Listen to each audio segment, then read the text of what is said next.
1540 की गर्मियों में राजस्थान की कुंभलगढ़ की पहाड़ियों में मेवाड़ के महाराजा उदय सिंह और महारानी जयवंताबाई के घर एक बालक का जन्म हुआ।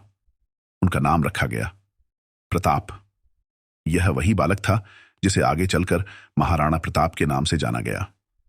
प्रताप बचपन से ही असाधारण थे। वे अपने साथियों के साथ जंगलों में शेरों का सामना करते थे। तलवार पकड़ते समय उनकी आंखों में वह चमक थी जो बड़े योद्धाओं में होती है। उनके पिता राणा उदय सिंह ने उन्हें एक राजा की तरह नहीं बल्कि एक योद्धा की तरह प्रशिक्षित किया। एक बार जब प्रताप केवल 12 साल के थे, उन्होंने एक शेर का अकेले सामना किया। अपने भाले से शेर को पराजित कर दिया। उस घटना ने सभी को बता दिया कि यह बालक बड़ा होकर मेवाड़ का रक्षक बनेगा। जब प्रताप किशोर अवस्था में थे, तब मुगल सम्राट अकबर ने अपना साम्राज्य विस्तार करना शुरू किया। अकबर ने एक एक करके राजस्थान के अधिकांश राजपूत राजाओं को अपने अधीन कर लिया। लेकिन मेवाड़ की भूमि पर कब्जा करना आसान नहीं था। राणा उदय सिंह ने अकबर के हर प्रस्ताव को ठुकरा दिया। राणा उदय सिंह की मृत्यु के बाद मेवाड़ के सिंहासन के लिए संघर्ष हुआ। कई लोगों ने चाहा कि प्रताप सिंहासन पर न बैठें, लेकिन प्रजा के प्रेम और उनके अदम्य साहस के कारण वे राजा बने। सिंहासन संभालने के बाद उन्होंने एक शपथ ली, मैं अपनी आखिरी सांस तक मेवाड़ को स्वतंत्र रखूंगा। मैं अपनी धरती और सम्मान की रक्षा के लिए किसी भी हद तक जाऊंगा। अकबर ने महाराणा प्रताप को कई बार संधि के प्रस्ताव भेजे। उसने उन्हें अपने दरबार में जगह देने, सोने चांदी से भरपूर उपहार देने और मेवाड़ को अमन देने का वादा किया। लेकिन महाराणा ने हर बार यह कहकर प्रस्ताव ठुकरा दिया, स्वतंत्रता की कोई कीमत नहीं होती। मेवाड़ का राजा कभी किसी के सामने नहीं झुकेगा। अकबर को यह अपमान सहन नहीं हुआ। उसने मेवाड़ को अपने अधीन करने का फैसला किया और 1576 में हल्दी घाटी के मैदान में महाराणा प्रताप से युद्ध के लिए अपनी विशाल सेना भेजी।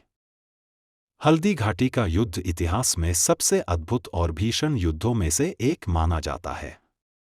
महाराणा प्रताप ने केवल 20,000 सैनिकों के साथ अकबर की 80,000 की सेना का सामना किया। उनके साथ उनका प्रिय घोड़ा चेतक और निडर योद्धा भामा शाह थे।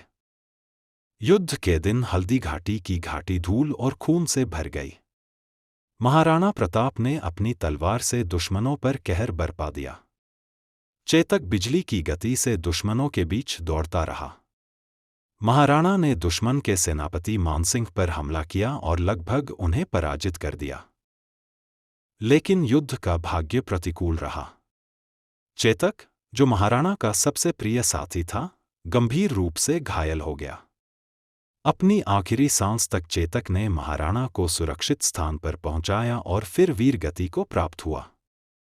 चेतक की वफादारी की यह कहानी आज भी राजस्थान की मिट्टी में जीवित है।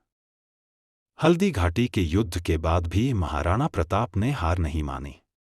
उन्होंने जंगलों और पहाड़ियों में छिपकर गुरिल्ला युद्ध की रणनीति अपनाई।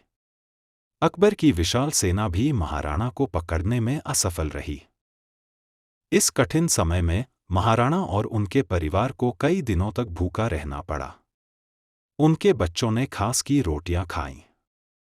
लेकिन महाराणा का साहस अडिग रहा। उन्होंने अपने साथियों से कहा, हमारे कष्ट स्वतंत्रता की कीमत है। हम झुकेंगे नहीं। उनकी इस वीरता ने उनके सहयोगियों का मनोबल बढ़ाया। भामा शाह ने अपना पूरा धन महाराणा को दान कर दिया, जिससे सेना को पुनः संगठित किया जा सका।